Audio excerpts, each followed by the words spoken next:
Olá, Taubaté, aqui você fica conectado com a nossa programação e confere comigo a partir de agora os destaques da edição de hoje do nosso programa. Tem as notícias que agitam Taubaté, a nossa região, o Brasil e o mundo no nosso mix de notícias. Taubaté vence São José e se classifica para as semifinais do Paulistão da Série A2. Este é apenas um dos destaques do programa de hoje. Na hora do papo, a gente conversa com a Aline Godoy sobre o Dia do Contador de Histórias. E ainda tem o nosso quadro TBT. Vamos conhecer a história de Joana Martins Castilho d'Alessandro, a nossa eterna Joaninha. Tudo isso junto com os melhores cortes da nossa programação. Hoje é quinta-feira, 20 de março de 2025. O Mix da TV está começando agora.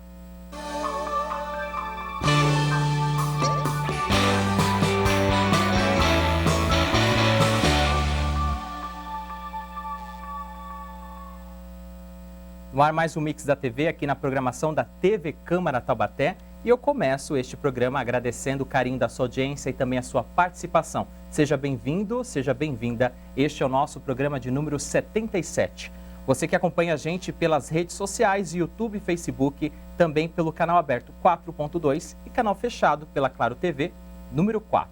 Muito obrigado pela sua audiência. No dia 20 de março é celebrado o Dia Internacional do Contador de Histórias. Não é uma data nacionalmente conhecida e disseminada, mas foi criada na Suécia em 1991, com a intenção de reunir contadores e promover a contação de histórias em todo o mundo. E este é o nosso assunto de hoje, do nosso quadro Hora do Papo. A celebração do Contador de Histórias valoriza a oralidade e incentiva as pessoas a compartilharem suas próprias histórias e tradições. E isso tem um impacto na educação ao estimular a imaginação, a criatividade e o interesse pelo aprendizado. A arte de contar histórias está diretamente ligada à evolução da humanidade. Para falar mais sobre este assunto, recebemos aqui nos estúdios do Mix a Aline Godoy, que é coordenadora do Senac Taubaté. Aline, obrigado pela presença, seja bem-vinda ao Mix. Obrigada, eu que agradeço o convite em nome do Senac. Hoje, 20 de março, esse Dia Internacional de Contação de Histórias. Eu queria saber, começar sobre esse assunto, Aline, falando qual que é a importância de contar histórias para a nossa sociedade. As histórias conectam pessoas, conectam o mundo. Então, o contador de histórias é uma profissão, celebrada no dia de hoje, mas as histórias, desde que o mundo é mundo, elas existem. Seja para que as pessoas possam se conectar em tempo real ou para que elas possam se reconectar, talvez, com lembranças do passado, sejam lembranças familiares, sejam histórias lúdicas passadas. Então essa é a importância, a história ela conecta as pessoas e o tempo inteiro a gente está contando alguma história para alguém, até por meio de uma das técnicas que é o storytelling. E seja contar histórias de forma formal ou informal, como a gente conhece na maioria das vezes, quais são os requisitos básicos para um bom contador de histórias, para uma boa contadora de história? O que precisa ter além de saber a história? Além de saber a história, aquele contador considerado de excelência, ele precisa se conectar com o público. Então, é muito importante que a pessoa que está ali fazendo essa contação de histórias, que ela consiga se conectar com a plateia dela, com aquele público que está ali e que ela conheça algumas técnicas, vamos dizer assim, básicas, além de, claro, a oratória. É muito importante que ela conheça também a questão da comunicação não verbal, que ela olhe para outros elementos que compõem essa história. Eu vou utilizar qual técnica? Eu vou contar histórias por meio de fantoches? Eu irei utilizar o teatro para contar histórias? Eu vou contar histórias em uma reunião de trabalho? Então, quais outros elementos eu utilizo para contar essa história?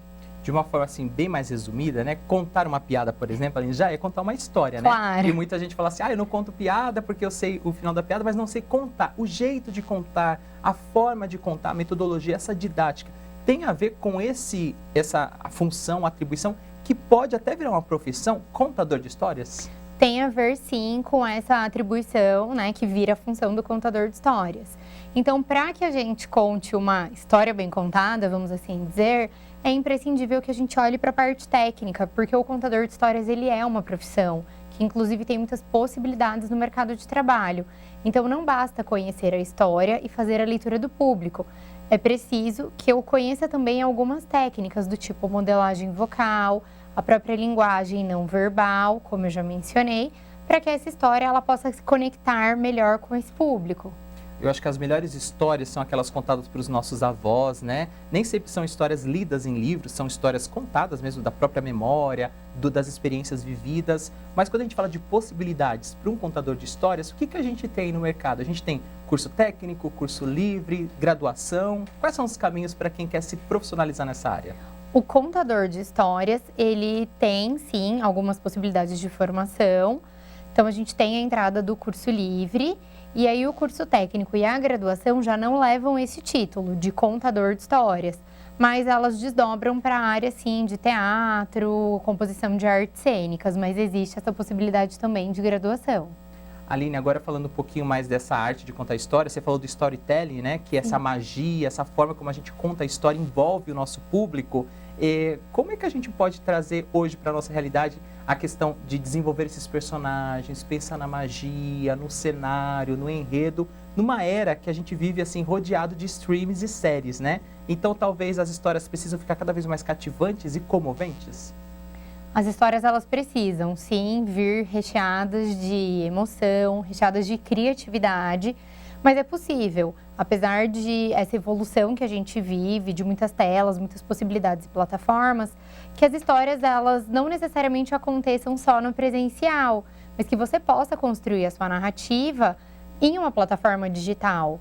E tudo isso agrega quando você pensa não só na construção da história, mas no cenário e em como vai chegar nesse público que se conecta com você. Então, são elementos que a gente precisa incluir na nossa história para que, independente da plataforma de acesso, a gente ainda assim tenha visibilidade para que esse consumo ocorra.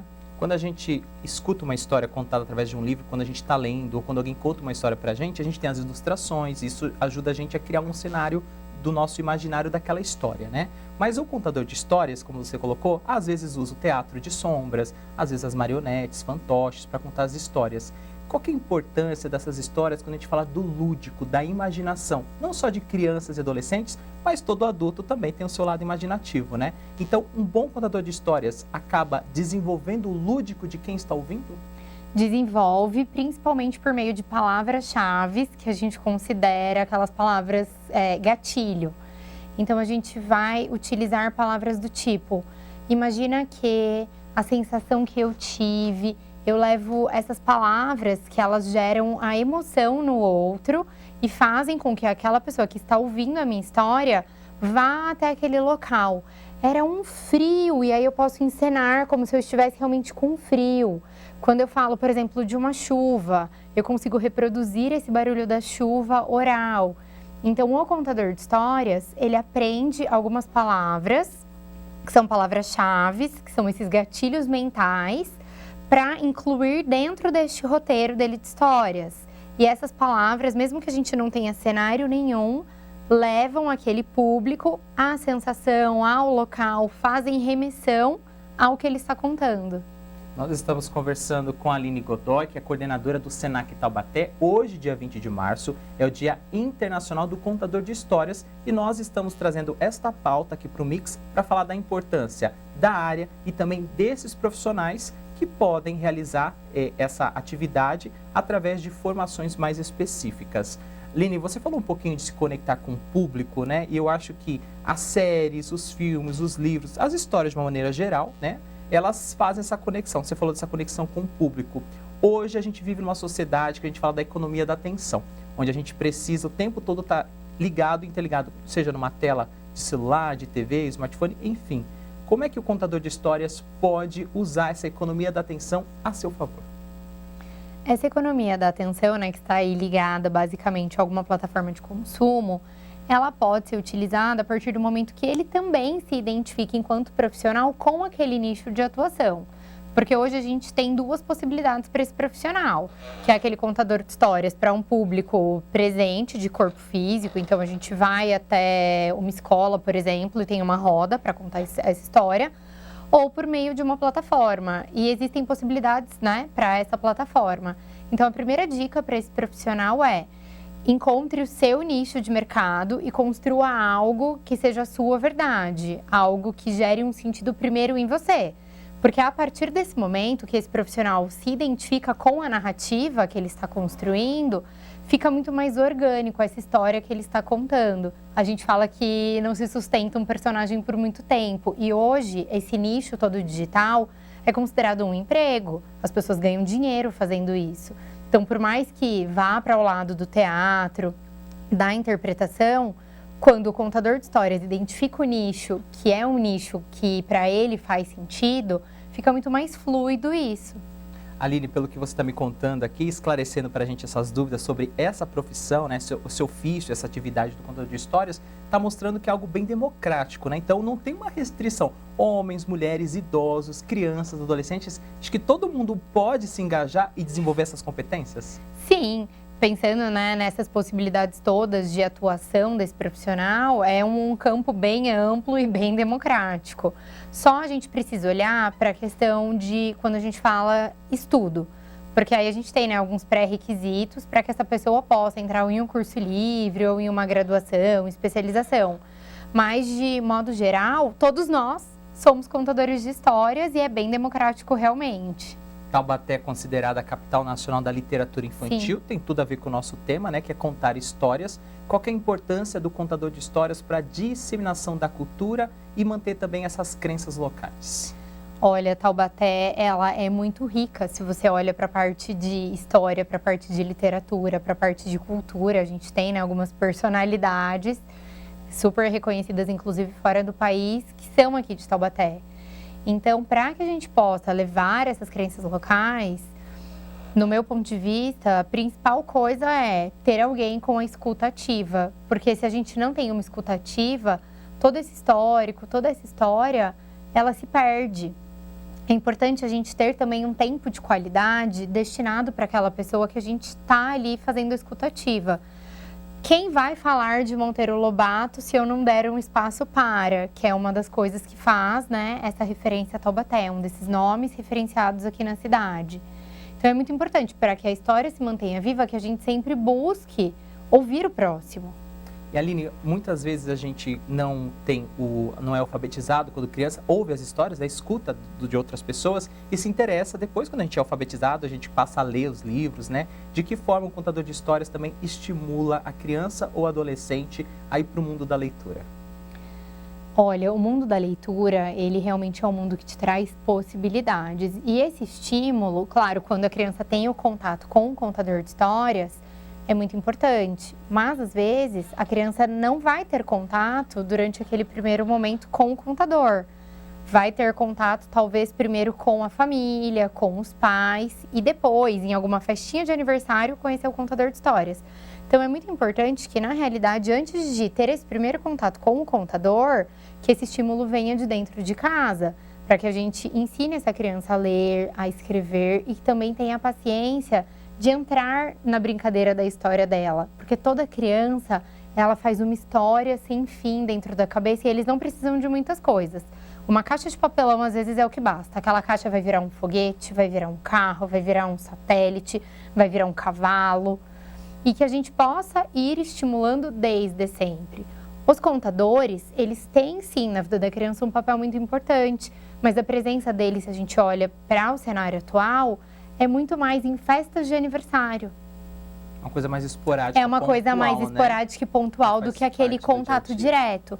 Algumas escolas, eu digo escolas de modo geral, sendo desde a educação infantil 1 até o ensino médio, elas contratam algumas pessoas com essa função mesmo de contação de histórias por diversos motivos. Ou porque tem que ter aquele momento quando a escola é integral da atividade, depois da recreação, mais voltada para algo lúdico, ou porque esse contador de histórias ele também compõe um quadro na parte de literatura. Mas aquele estímulo diário, é importante a gente reforçar que ele vem de dentro de casa.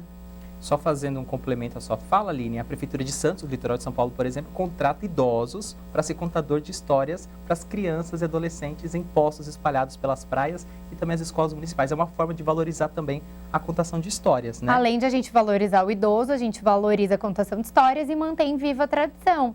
Porque se a gente senta com um idoso e pergunta talvez a história do Porto, provavelmente ele saiba contar.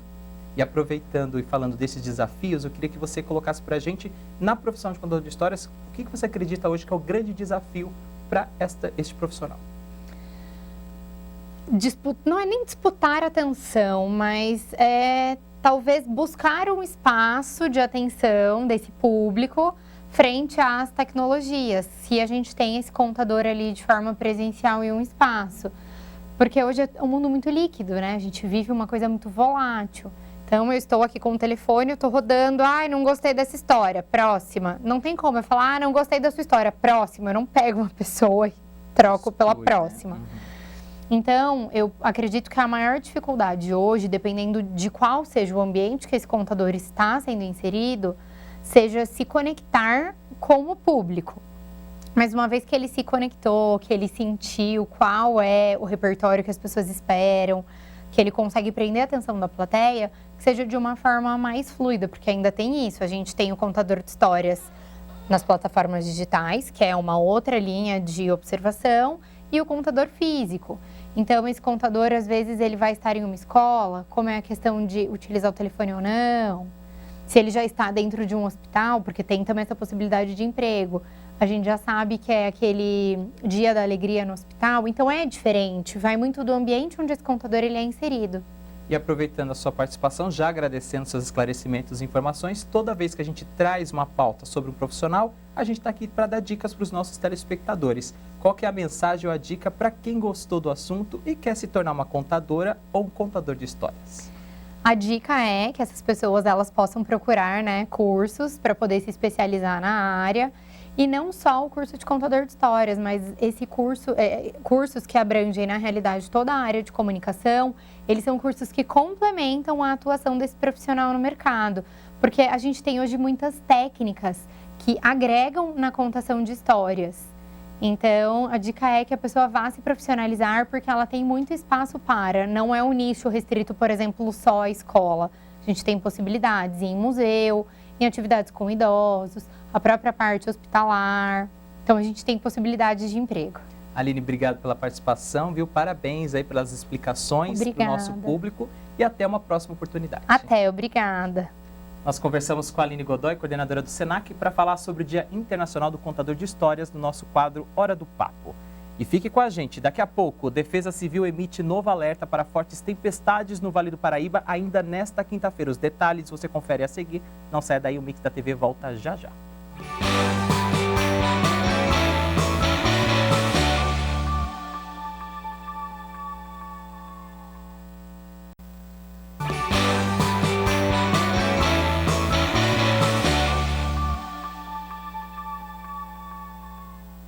Estamos de volta com o Mix da TV aqui na programação da TV Câmara Taubaté, nesta quinta-feira, dia 20 de março de 2025. Mais uma vez, agradecendo ao carinho da sua audiência e também a sua participação.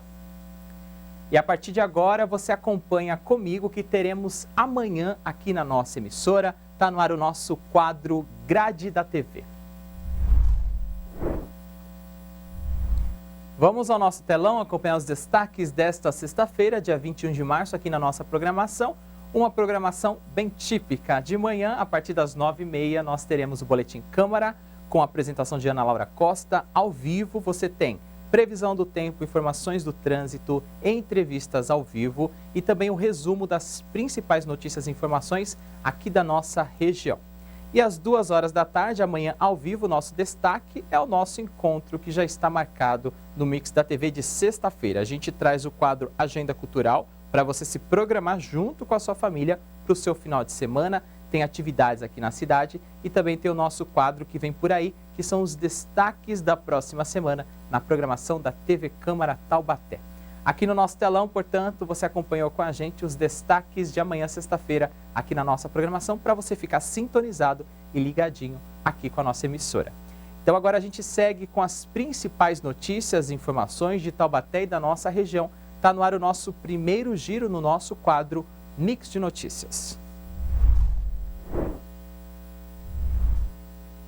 Quinta-feira consagrada histórica, hein? Vamos para o nosso telão? Taubaté venceu com gol no início da partida e vai disputar com o Primavera uma das vagas de acesso no Paulistão da Série A2.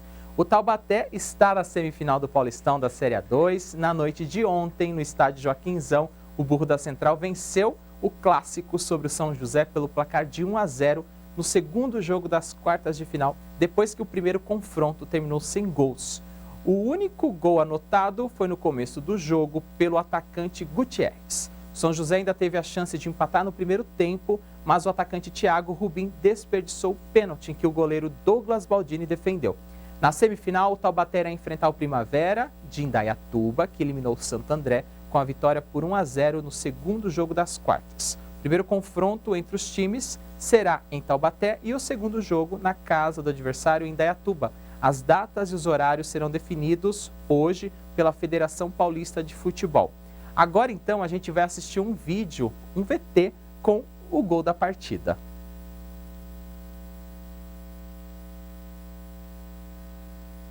Vamos ver os destaques. Aos 7 minutos, o Taubaté abriu o placar em casa. O lateral Ailton Santos arrancou pela esquerda, cruzou pelo alto na segunda trave e o goleiro Ariel chegou inteiro na bola, mas soltou no pé do atacante Gutierrez, que só empurrou com gol livre.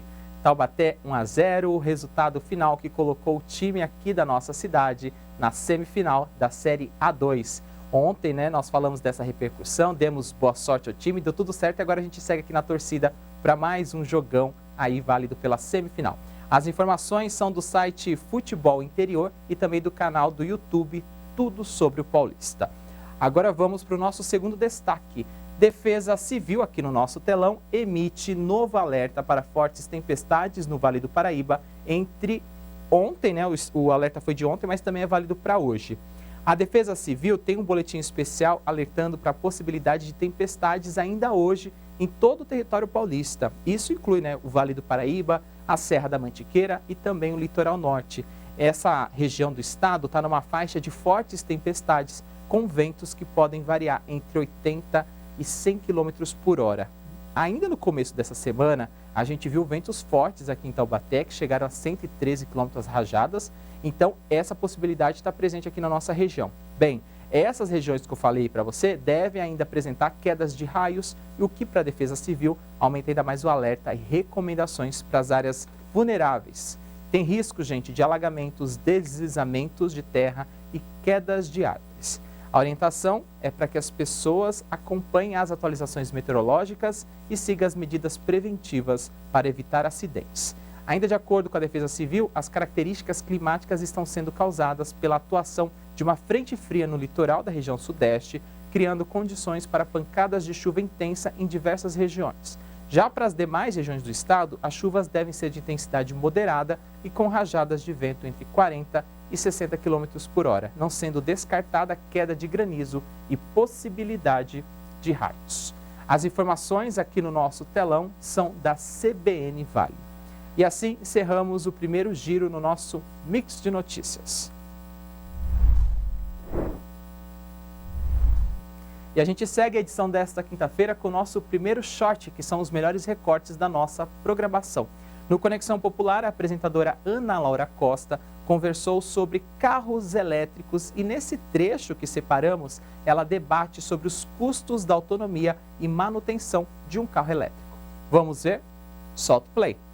Nós estávamos falando aí da eficiência energética dos carros, agora fazendo uma comparação com os combustíveis, com a gasolina, com o etanol. Se a gente for considerar um carro aí com um tanque de 45 litros, mais ou menos, a gasolina aí por volta de R$ 5,80, nós gastaríamos o equivalente a R$ 250, R$ 260 para abastecer esse veículo. Agora, na eletricidade, para completar a carga de um carro, nos estudos que nós pesquisamos, o valor equivalente seria R$ 125. Qual é o custo para esse consumidor final? Realmente é essa a diferença? O que a gente está falando em questão de custo mesmo para a pessoa que vai dirigir esse carro? Então, você fala o custo ambiental ou o custo econômico? Custo econômico, financeiro mesmo. Financeiro, né? Aí teria que ver, porque talvez eu estava também verificando essa questão, o tempo de retorno, quando você adquire um carro elétrico, é muito alto, né? Em relação ao preço de um carro convencional, né? No primeiro instante, né? Então, você tem essa é uma das limitações, né? Apesar de consumir uma energia que é renovável e o gasolina que não é renovável, né? tem esse valor diferente e parece que o problema era, né, nesse tempo de retorno do investimento. Isso que deixa um pouco assim a população, assim, o cidadão comum, né, que vai consumir um produto desse, fica um pouco com o pé atrás nesse sentido, né, dessa taxa de retorno, apesar de eu estar usando a energia elétrica, uma energia renovável, né?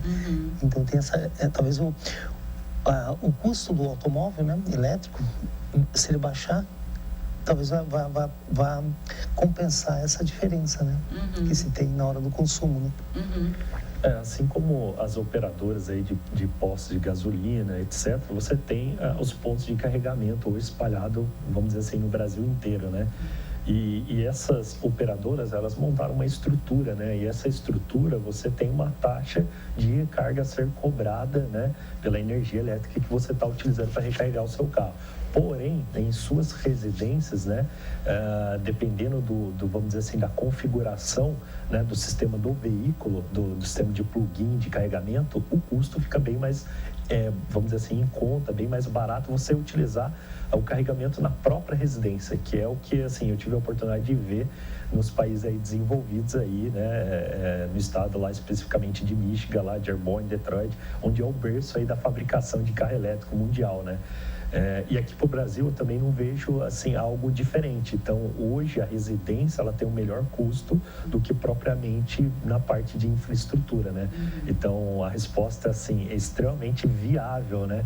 Você mudar o carro elétrico. Como o professor Paulo Fortes comentou, existe, lógico, um período para você pagar o investimento que foi feito de um carro elétrico, mas ele se paga já logo no IPVA, que a gente tem aí uma boa isenção de taxa em relação ao veículo elétrico, porque o próprio governo brasileiro entendeu que são carros que vão poluir mesmo, vão poluir menos, vão trazer aí benefícios aí em relação à sustentabilidade para o nosso país como um todo, né?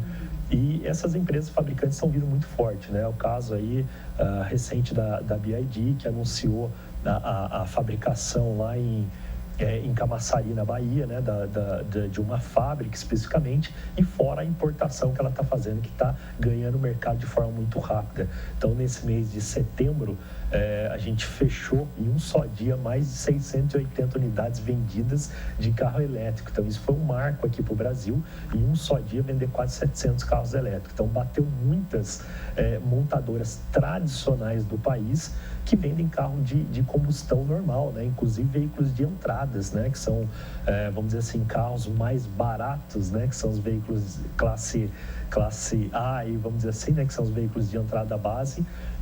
O carro elétrico ele superou. Então, a gente entende que o mercado está indo totalmente para o carro elétrico. A entrevista completa, que está no programa Conexão Popular, está disponível no nosso canal youtube.com/tvctaubaté.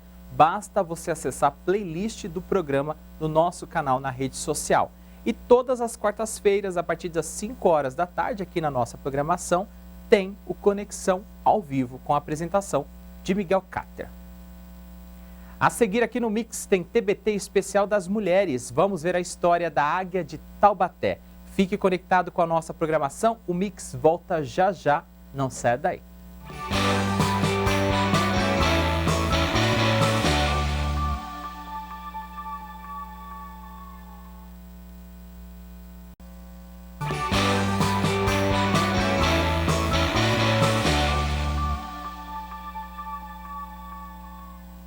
Estamos de volta com o Mix da TV na programação da TV Câmara Taubaté, nesta quinta-feira, dia 20 de março de 2025. E a sua participação é muito importante aqui na nossa TV. Por isso, entre em contato conosco. A gente vai agora para o nosso telão, porque tem os principais canais para você participar com a gente aqui da nossa programação, através do nosso e-mail, tvcamaratte@gmail.com. Você manda a sua sugestão, crítica, sua dúvida e participa também das pautas dos nossos programas. Assiste ao vivo a nossa programação, além do canal aberto no youtube.com/TVC Taubaté e no facebook.com/TVC Taubaté.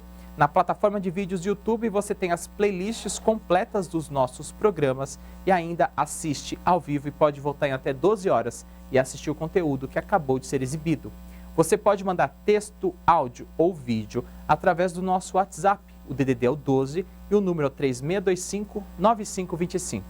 A Câmara de Taubaté e a TV Câmara também estão presentes em outras plataformas digitais, em outras redes sociais, como o Instagram e o TikTok. Você acessa a gente, o nosso conteúdo, através do perfil @Câmara Taubaté. Portanto, estão no nosso telão os principais canais aqui para você participar aqui da nossa programação do Mix da TV.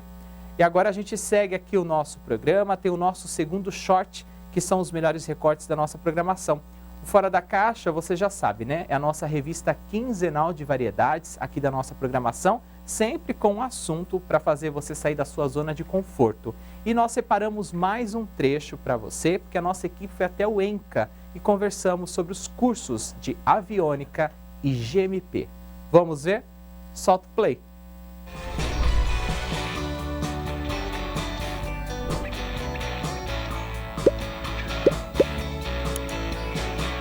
Professor, basicamente, né, quem escolhe aviônica vai estudar o quê e vai se habilitar em quê? Bom, a aviônica ela vai se habilitar na parte de instrumentos da aeronave, os reloginhos, né? Vai se habilitar na parte de piloto automático, na parte de radar meteorológico, na parte de radar altímetro, toda aquela parte de instrumentos de pouso por instrumentos, né, chamada ILS, né, ILS 1, 2 e 3, e também na parte de geração elétrica, tanto de corrente contínua quanto corrente alternada. Então vai estudar arranque gerador, geradores e alternadores. Além da parte de aeronaves de asa fixa, a parte de entretenimento.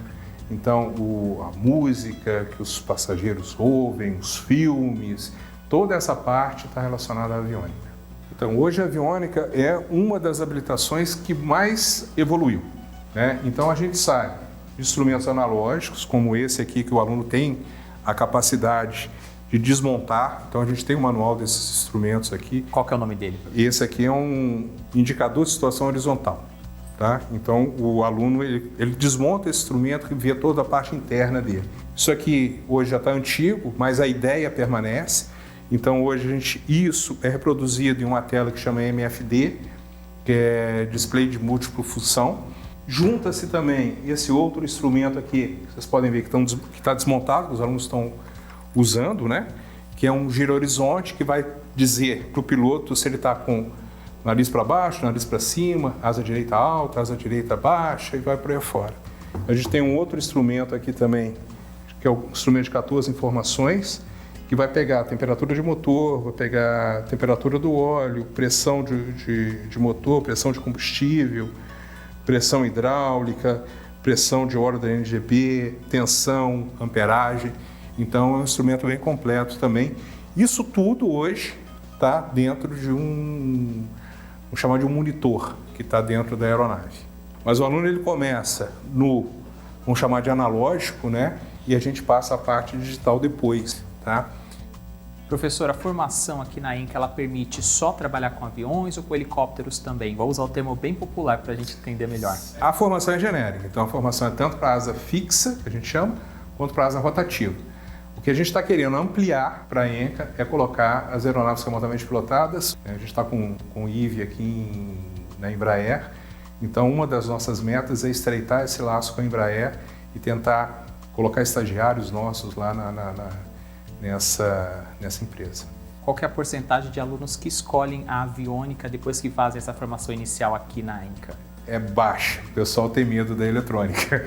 Então, das habilitações, a mais escolhida é célula, depois a gente vai para a GMP e por último a aviônica. O pessoal tem muito medo de eletrônica, tem muita ponta, né? Tem muito nomezinho, muitas siglas, pouca gente tem essa habilitação e quem tem é absorvido rapidamente pelo mercado. Tem uma outra habilitação que é GMP, né? O que o aluno aprende, o que ele sai habilitado desta segunda habilitação? GMP é a abreviatura, né, de Grupo Motopropulsor.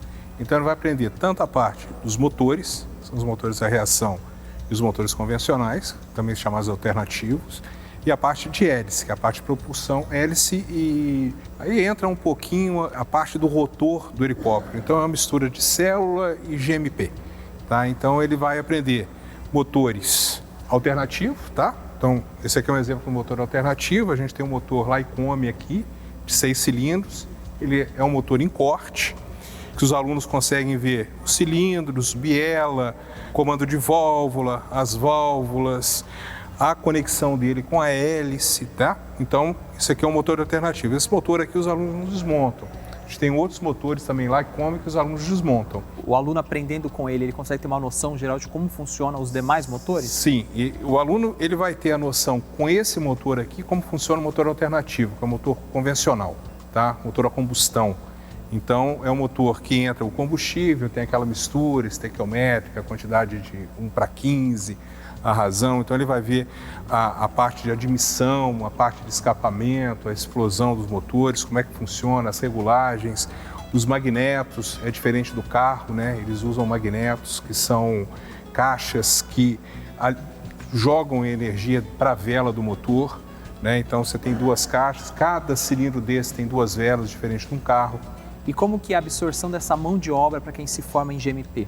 É uma absorção alta também. Hoje o mercado em aviação é cíclico, né? Hoje a gente está no topo da onda, então praticamente todos os alunos nossos aqui estão empregados e já trabalhando na área. A gente pode dizer que 95% dos alunos estão empregados e trabalhando na área. Quem não está empregado e está trabalhando na área está fazendo estágio na aviação do Exército. Então é um outro ponto que é importante também aqui no curso, é que o aluno, os 36 melhores alunos do módulo básico, quando vão para o especializado, vão fazer o estágio na aviação do Exército, um estágio de 400 a 600 horas e é um estágio remunerado. Neste bloco que a gente está falando sobre GMP, professor, a gente já viu um modelo ali de motor e aqui na bancada a gente tem um outro modelo, né? O senhor poderia explicar para a gente? Ele está desmontado, né? Ele está todo desmontado. Isso aqui é um motor a reação, tá? É um motor Arriel, 1D2. Ele equipa os helicópteros Esquilo, tá? Então, tem helicóptero Esquilo com um motor, tem helicóptero Esquilo com 2 motores. E esse motor é um conjunto todo que vem para cá, a gente chama isso aqui, são os módulos do motor, então estão desmodulando o motor. Então, você tem o módulo 1 do motor, você tem módulo 2, módulo 3, módulo 4, módulo 5. Ele está todo desmodulado aqui agora. Isso aqui seria uma manutenção de 2º nível. Tá? Então, o aluno da ENCA, ele realmente bota a mão na graxa, bota a mão na massa. Bem, se você se interessou pelas histórias da ENCA, quiser conhecer outras, o programa Fora da Caixa está disponível no nosso canal youtube.com/TVC Taubaté. Lá você acompanha na íntegra este programa e na nossa programação, quinzenalmente, tem episódio inédito do Fora da Caixa, a nossa revista quinzenal de variedades. E hoje é quinta-feira, então é o dia do nosso tradicional quadro TBT. E neste mês, dia do Internacional das Mulheres, né, que acabou de passar no dia 8 de março, nós preparamos um especial com 3 episódios e nós estamos vendo as histórias de importantes mulheres taubateanas. E hoje chegou a vez da gente conhecer a história da saudosa Joaninha. Vamos ver? Quem conta pra gente os detalhes é a Mariana Valente.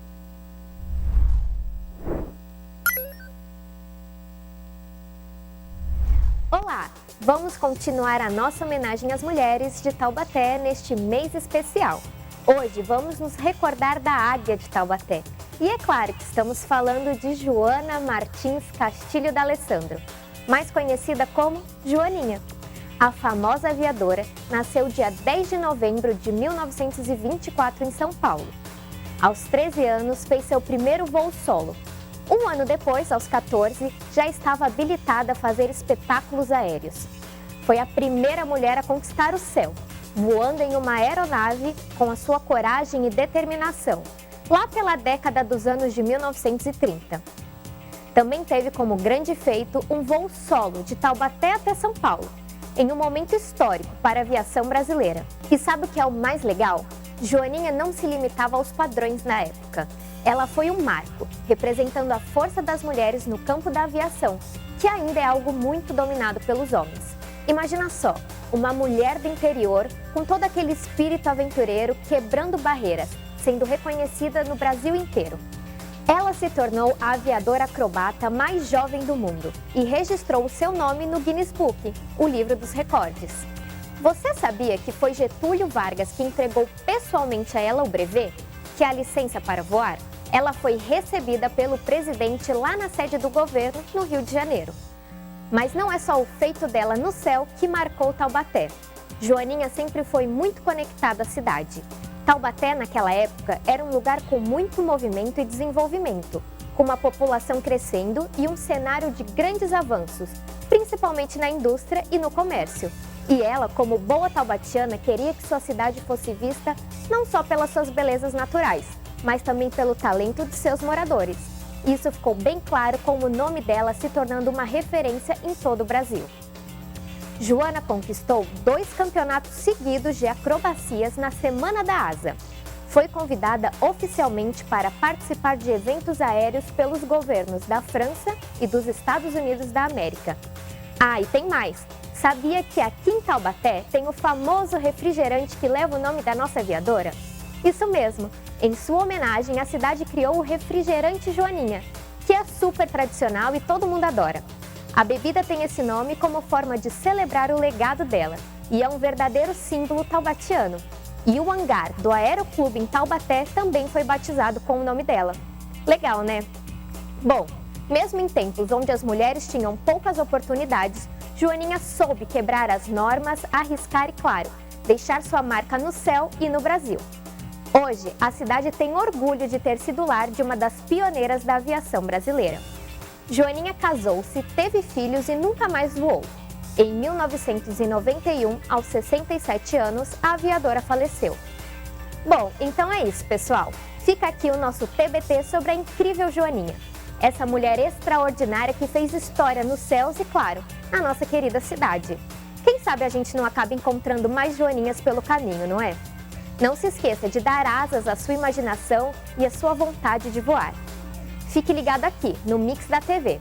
Na próxima quinta-feira tem mais uma história inspiradora de uma mulher taubatiana incrível para a gente encerrar a nossa série especial. Um grande abraço e tchau!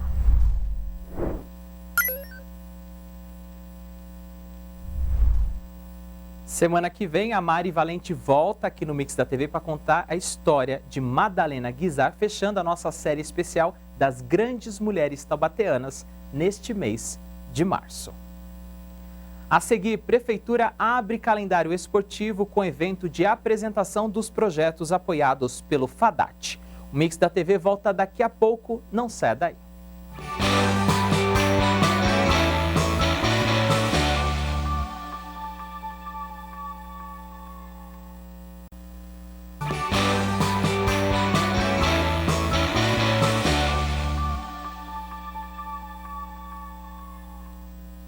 Estamos de volta com o quarto e último bloco do Mix da TV nesta quinta-feira, 20 de março de 2025, aqui na programação da TV Câmara e mais uma vez agradecendo ao carinho da sua audiência e também a sua participação. E agora a gente segue o nosso Mix com as principais informações de Taubaté e da nossa região. Está no ar o nosso segundo giro do nosso Mix de Notícias. Vamos ao destaque no nosso telão? Com 5 mortes e 471 casos, dengue entra em redução no Vale. 5 pessoas morreram em decorrência da dengue no Vale do Paraíba neste ano, de acordo com os números oficiais registrados pelo governo estadual. Todas as vítimas são de Jacareí, 2 mulheres de 94 e 34 anos e 3 homens de 68, 66 e 60 anos. Outras 2 mortes foram reportadas pelas prefeituras de São José e Cruzeiro, mas ainda não foram oficializadas pelo Estado. O número de casos confirmados chegou a 4.371, com mais 6.814 em investigação. 14 mortes suspeitas aguardam exames do Instituto Adolfo Lutz para confirmar o óbito por dengue. A doença começou a arrefecer na última semana, com a chegada do final do verão, que termina hoje. A entrada do outono deve confirmar a redução da contaminação por dengue na região. De acordo com o painel de dengue do governo estadual, o pico da doença em 2025 aconteceu entre as semanas epidemiológicas 7 e 9, ou seja, de 9 de fevereiro a 1º de março. Nesse período, teve 1.569 casos confirmados, 36% da totalidade da região no ano. A partir da semana número 10, a partir de 2 de março, os casos começaram a cair. 485, 343 e 14 na semana passada, que é a semana de número 12, que vai encerrar no dia 22 de março. Na comparação com o ano passado, a dengue também foi menos mortal no Vale em 2025, que registra 4.371 casos e 5 mortes. Em 2024, até a 12ª semana epidemiológica, a região tinha mais de 95 mil casos e 148 óbitos por dengue, ou seja, uma redução de 95% e de 97% no total de casos e mortes em 2025, se comparado a 2024. A redução também provocou uma queda na taxa de letalidade para a dengue neste ano, na comparação com o ano passado, 0,13 contra 0,15. A região já chegou a ter letalidade de 0,26 em 2025, o dobro da atual. As informações aqui do nosso telão são do portal O Vale. Agora a gente segue novamente para o telão, que tem a nossa última informação. Prefeitura abre calendário esportivo com evento de apresentação dos projetos apoiados pelo FADAT. Hoje marca o início oficial do calendário esportivo de 2025, com evento que reunirá cerca de 900 atletas dos projetos esportivos apoiados pela Prefeitura. A cerimônia está marcada para 7h30 da noite no auditório do SEDES e apresentará 42 projetos que recebem recursos do FADAT. Atualmente o fundo apoia projetos em diversas modalidades: atletismo, basquete, futebol, handebol, judô, natação, vôlei, entre outras modalidades. Inclusive já trouxemos vários atletas dessas modalidades aqui no Mix. Esses investimentos são essenciais para o fortalecimento do esporte amador na cidade, proporcionando estrutura, formação de novos talentos e oportunidades de aprimoramento para os atletas, inclusive rumo ao profissionalismo. O evento marca o início de mais uma temporada esportiva aqui na cidade, reforçando o apoio contínuo da Prefeitura por meio da Secretaria de Esportes, Lazer e Qualidade de Vida e também do FADAT, que tem sido fundamental para o incentivo ao esporte na cidade e para a promoção da qualidade de vida. Além da apresentação dos atletas que compõem as equipes esportivas, o evento será uma oportunidade para que algumas modalidades exibam seus novos uniformes para esta temporada. O auditório do SEDES está localizado na Avenida Amador Bueno da Veiga, 220, no Jardim Jaraguá. Essas informações que você acompanha aqui no nosso telão são do site da Prefeitura de Taubaté. E com esta abertura do calendário oficial esportivo, encerramos o nosso mix de notícias desta quinta-feira. O Mix de Notícias volta amanhã com mais informações aqui no nosso programa.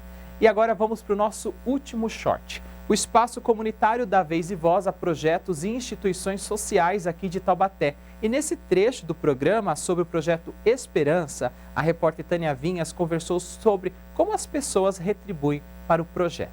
Vamos ver? Solta o play. A gente vê bastante disso, né, dona Matilde? A vontade de retribuir para a sociedade, porque, como a gente disse, está todo mundo junto aqui, estamos no mesmo barco, então a gente pode se ajudar, né? E é tão bacana, né? Para mim e para todos que iniciaram a história, é tão bacana ver isso, sabe? Esse feedback. Uhum. Eu estava numa UBS, precisei de um atendimento e veio uma enfermeira. E aí ela falou assim: a senhora é Dona Matilde? Uhum. Eu falei, sim. Ela falou assim: nunca, mas nunca esqueço a senhora. Daí eu falei, por quê? Ela falou, porque eu tomava sopa lá e levava para o almoço. E a senhora sempre dizia que era para eu acreditar que eu ia ainda fazer uma faculdade. Uhum. E hoje eu estou formada, certo? E aí você olha, você fez parte dessa história. Uhum. E isso, para mim, é gratificante. Com certeza. E a gente viu no vídeo também que tem muita opção do que fazer lá, né? Tem a comida, que a equipe que foi lá filmar falou que é uma delícia, todo mundo aprovou. Tem os brinquedos, tem atividade física, tem também, que eu vi, né, que tem curso para vocês, ainda que o de culinária esteja um pouco parado. Dá para pegar por várias frentes aí para cuidar dessas crianças. O balé tem quase 100 crianças. Hoje em dia são quantas as crianças atendidas? 200 crianças, né? Mas assim, as que são triadas pelo serviço social, elas ficam no período do contraturno escolar. Uhum. Mas os demais, criança sempre tem os seus direitos. Sim. No balé e na música, elas podem participar, mesmo que não estejam numa situação tão vulnerável como as que são do contraturno escolar. Uhum. Agora, dona Matilde, a gente estava conversando, antes de começar o programa, que o foco, claro, crianças e adolescentes, mas também vocês acabam lidando com a história de muitas mães. Como é isso? E para nós, agora, nós estamos num momento muito bom. Sabe por quê? Nós estamos conseguindo trazer as famílias para dentro da nossa casa também. Sim. Elas eram mais resistentes. Quando chamávamos, algumas iam, outras não. Hoje não. Elas nos procuram para saber como os filhos estão. Se o serviço social precisa, faz uma ligação, elas atendem, vão. Estamos trocando ideias. E outras coisas também que acontecem ali, que eu acho tão importante, é porque nós podemos esclarecer como que chega até um CRAS, como que chega até um cadastro único, certo? Elas têm informações. O projeto também informa. Sim. E nós percebemos estatisticamente que melhorou muito o nosso bairro e os bairros que atendemos. E eu acredito que é fruto do nosso trabalho. Sem dúvida, com certeza. Agora, quem está assistindo, a gente sempre fala isso aqui, gostou do projeto, se reconheceu, sentiu vontade, ela pode ir lá conhecer primeiro, o primeiro passo, quero ir lá conhecer, ela pode? Claro, ela pode estar agendando um dia, né? O nosso trabalho, ele é de segunda a sexta, tá? No horário comercial. Sim. Pode estar agendando um horário com a nossa assistente social, né? Com a Catherine. Pode também estar agendando com o Carlos, do setor administrativo, tá? Para se inteirar e saber o que, se ele tem o desejo de ser voluntário, no que ele pode contribuir. E você que está em casa, nos assistindo agora, né?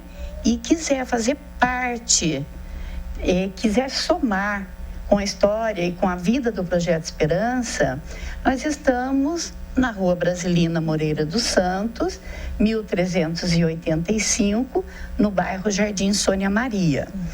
E nós temos o telefone fixo, né? Que é o 3635-6223, né?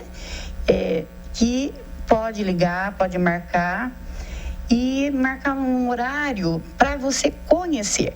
Conhecendo, você vai ver onde você se encaixa, onde você, com que você se identifica. Sim. É com o adolescente? É com a criança? É com um trabalho? Porque nós trabalhamos com Pichincha, trabalhamos com Nota Fiscal Paulista, né? Aquilo que despertar nela um interesse em ajudar, para nós será bem-vindo.